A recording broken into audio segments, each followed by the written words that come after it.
Breaking news చూస్తున్నారు. Middle east లో భీకర దాడులు కంటిన్యూ అవుతున్నాయి. రెండు దేశాలు పరస్పర దాడులు చేసుకుంటూ ఉన్నాయి. దీంతో తీవ్ర ఉద్రిక్త వాతావరణం నెలకొంది. ఇరాన్లోని Bushehr nuclear plant, Larak island, Tabriz, చాబహార్లపై అమెరికా భీకర దాడులకు పాల్పడింది. గల్ఫ్ దేశాల్లోని అమెరికా సైనిక స్థావరాలపై ఇరాన్ బిగ్ అటాక్స్కి దిగుతూ ఉంది. జోర్డన్, బహ్రెయిన్లలోని సైనిక స్థావరాలపై ఇరాన్ దాడికి పాల్పడుతుంది. ఇరాన్కు ట్రంప్ బిగ్ వార్నింగ్ ఇస్తూ ఉన్నాడు. దెబ్బకు దెబ్బ తప్పదు అంటూ హెచ్చరిస్తూ ఉన్నాడు ట్రంప్. ఇరాన్ తమపై దాడులు చేసింది కాబట్టి మా దాడులు ఇంకా ముగియలేదు, ఇరాన్పై ప్రతీకార దాడులు ఇంకా పూర్తి కాలేదు అంటున్నారు ట్రంప్. హార్ముజ్లోని నౌకలపై కాల్పులు జరిపిన ప్రతిసారి ఇరాన్లోని బ్రిడ్జ్లు, విద్యుత్ ప్లాంట్లపై దాడి చేస్తూ ఉంటూ ట్రంప్ చెప్పుకొచ్చాడు. ప్రతి మిజైల్కు ఒక కీలక వ్యవస్థను ధ్వంసం చేస్తాం, ప్రతి మిజైల్ ఒక కీలక వ్యవస్థను ధ్వంసం చేస్తుంది అంటూ కూడా ట్రంప్ చెప్పుకొచ్చారు. ఇరాన్ డ్రోన్ దాడి చేసిందా, మిజైల్ దాడి చేసిందా అనేది ముఖ్యం కాదు, ఏ రూపంలో అటాక్ చేస్తున్నా బాంబులతోనే దాని జవాబు ఉంటుంది అంటూ ఉన్నాడు ట్రంప్. ఇప్పటికిప్పుడు దాడులు ఆపినా ఇరాన్ కోలుకోవడానికి 20 ఏళ్లు పడుతుందంటూ ఉన్నాడు ట్రంప్. ట్రంప్ వార్నింగ్ నేపథ్యంలో యుద్ధం తీవ్ర స్థాయికి చేరే అవకాశం ఉందంటూ పెద్ద ఎత్తున చర్చ జరుగుతుందంటే అర్థం చేసుకోవచ్చు.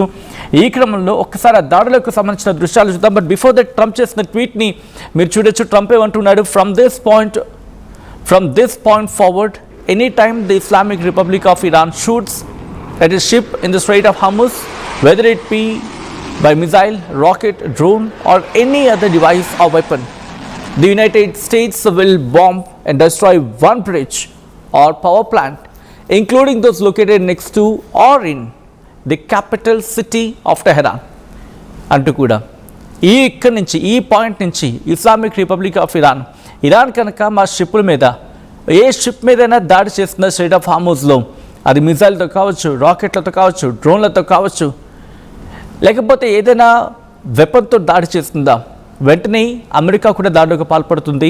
ఒక బ్రిడ్జ్నో లేకపోతే ఒక పవర్ ప్లాంట్ను, మరి ముఖ్యంగా including those located next to are in the capital city of టెహరాన్లో ఉన్నా, టెహరాన్ చుట్టుపక్కల ఉన్నా, ఎలా ఉన్నా, ఎక్కడున్నా వాటిని మాత్రం మేము టార్గెట్ చేస్తాం అంటూ ట్రంప్ చెప్పుకొస్తున్నాడు. ట్రంప్ వార్నింగ్ నేపథ్యంలో ప్రస్తుతం ఉద్రిక్త వాతావరణం నెలకొంది. ఎందుకంటే ఇంతవరకు దాడులు, ప్రతిదాడులు మాత్రమే, ఇప్పుడు మాటల యుద్ధం పతాక స్థాయికి చేరుకుంటుంది.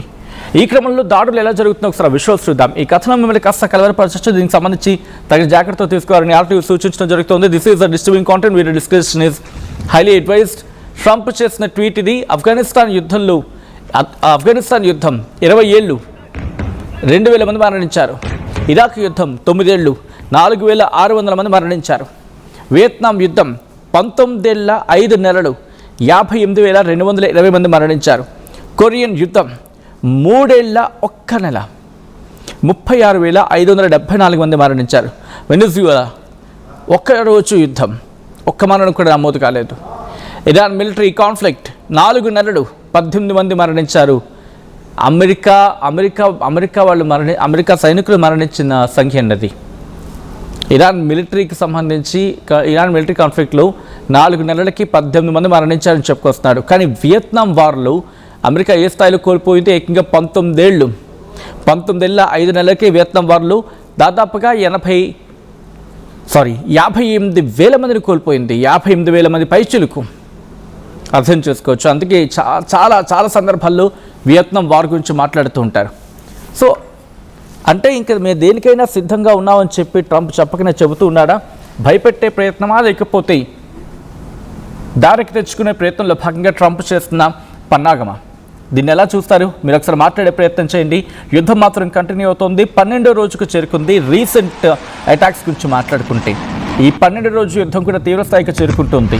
ఒకవేళ బాబుల్ మందేప్ని కూడా పూర్తి స్థాయిలో బ్లాక్ చేస్తే మరీ కష్టం అవుతుంది. అయితే గల్ఫ్లో డ్రోన్ వార్ జరుగుతుంది కదా, దీని గురించి మాట్లాడుకునే సందర్భం, దీని మీద సిఐఏ ఒక కీలకమైన రిపోర్ట్ను కూడా ఇచ్చింది.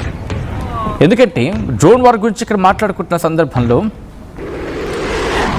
ఎస్పెషల్లీ ఇరాన్ని అంత గట్టిగా దాడి చేయడానికి గల్ఫ్ ప్రాంతంలో డ్రోన్ దాడులు ఇప్పుడు ఇంటర్నేషనల్ డిస్కషన్కి దారితీశాయి. మరి ముఖ్యంగా అమెరికా కీలక నిఘా వ్యవస్థ సిఐఏకు చెందిన రహస్య స్థావరాలపై ఇరాన్ డ్రోన్ అటాక్స్కి పాల్పడడం ఇప్పుడు అమెరికాను కలవరపరుస్తుంది. అందుకేనా ట్రంప్ ఇప్పుడు బెదిరించే సిచ్యువేషన్కి వచ్చింది?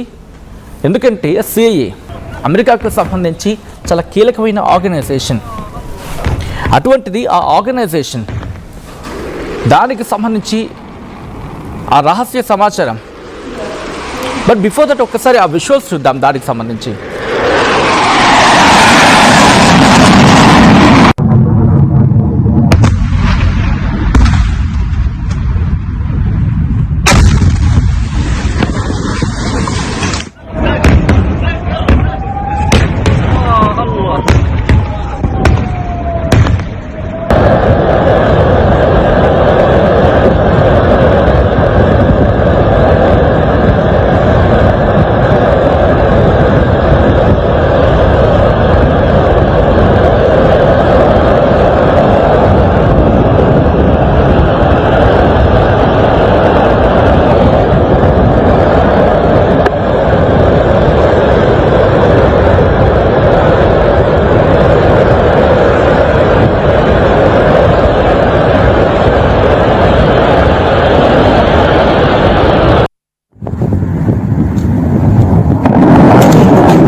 చూస్తున్నారు కదా, ప్రస్తుతం అమెరికాకు సంబంధించి ఇన్ఫ్యాక్ట్ అమెరికా ఒక కీలకమైన స్టేట్మెంట్ని పాస్ చేస్తుంది.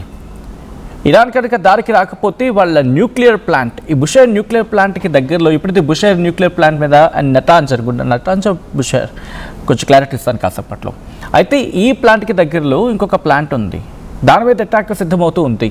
దాని మీద ఎందుకు అటాక్ సిద్ధమవుతుందంటే న్యూక్లియర్ ఎన్రిచ్మెంట్ అక్కడ జరగడానికి అవకాశం ఉంది, వీటి మీద దాడి జరిగే అవకాశం ఉంది అనే వార్తల నేపథ్యంలో వీటిని అక్కడికి తరలించిన క్రమంలో అక్కడ వాటిని స్టోర్ చేసుకున్నారు. కొండ కింద ప్రాంతంలో వాటిని ఏర్పాటు చేసుకోవడం జరిగింది. అందుకే వాటిని టార్గెట్ చేసుకుంటోంది అమెరికా అనేది ఇక్కడ వినిపించే మాట. బట్ ఇందాక మాట్లాడుతూ ఒక పాయింట్ గురించి మనం ఆగాం. యుఎస్ సెంట్రల్ ఇంటెలిజెన్స్ ఏజెన్సీ వాళ్ళ దగ్గర ఉన్న సమాచారం వాళ్ళ దగ్గరే చాలా గూఢంగా, అంటే చాలా నిగూఢంగా ఉంటూ ఉంటుంది, చాలా సీక్రెట్గా వాళ్ళకు ఉంటూ ఉంటుంది. మరి గూఢచార వ్యవస్థ కదా. సో అటువంటిది వాళ్ళు ఉన్న ప్లేసెస్ని ఎలా టార్గెట్ చేసుకుంటోంది.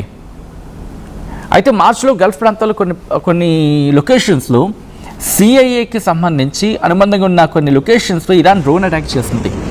సౌదీలో ఉన్న ఇన్ఫ్యాక్ట్ సౌదీలోని రియాద్ అమెరికా రాయబార కార్యాలయం, అంటే అమెరికన్ ఎంబసీలోని సిఐఏ సెంటర్ కావచ్చు, లేకపోతే ఇరాక్లోని ఇంకో సిఐఏ ప్రాంతం కావచ్చు, వాటిని టార్గెట్ చేసుకుంది అనేది ఇక్కడ వినిపించమాట.